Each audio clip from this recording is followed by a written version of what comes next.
As Prime Minister Keir Starmer stood at the podium of the Organized Immigration Crime Summit, flanked by representatives from 40 nations, his words carried a mix of defiance and urgency.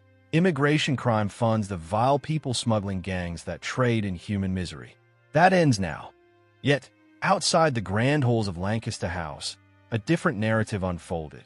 Over 6,600 migrants had already crossed the channel in 2025, a record for this time of year, while public frustration simmered. Can Labour's plan for change stem the tide of illegal migration, or will it succumb to the same pitfalls that haunted its predecessors? Starmer's administration has touted, since July 2024, as a triumph, the highest rate in 8 years. Critics, however, argue these figures mask deeper challenges. While enforced returns surged by 21%, channel crossings continue to rise. With 6,600 arrivals already in 2025, it's like trying to hold water in your hands, said Sarah Jenkins, a Dover resident. They are removing people, but more keep coming. When does it stop? Starmer's government has abandoned the Conservatives' controversial Rwanda deportation scheme, which spent £700 million to remove just 4 people. Instead, Labour is doubling down on enforcement and international cooperation. The Border Security, Asylum and Immigration Bill grants police powers to seize migrants' phones to track smugglers and criminalizes endangering lives at sea. Agreements with France, Germany, and Balkan states aim to disrupt smuggling networks. Raids on exploitative employers to cut off smugglers' recruitment pipelines. Yet, critics question whether these measures address root causes. Smugglers adapt faster than governments, warned Dr. Maria Rodriguez, a migration expert. Without safe legal routes, the crisis persists. Subscribe to our channel to be the first to be notified anytime we drop a new video. Starmer's frustration with illegal migration mirrors that of many Britons. Polls show 68% believe immigration has been too high over the past decade, with concerns about public services and economic strain. It's unfair on working people, Starmer declared. But for some, Labour's approach risks repeating past mistakes. Business owner, I've seen raids on factories, but the next day, new workers appear. It's a revolving door. Asylum seeker, we're not criminals. We're fleeing war. Why are they treating us like terrorists? Conservative MP, Labour's abandoning offshore processing. They are softening borders, not securing them. The summit's focus on treating smuggling like terrorism reflects a broader shift.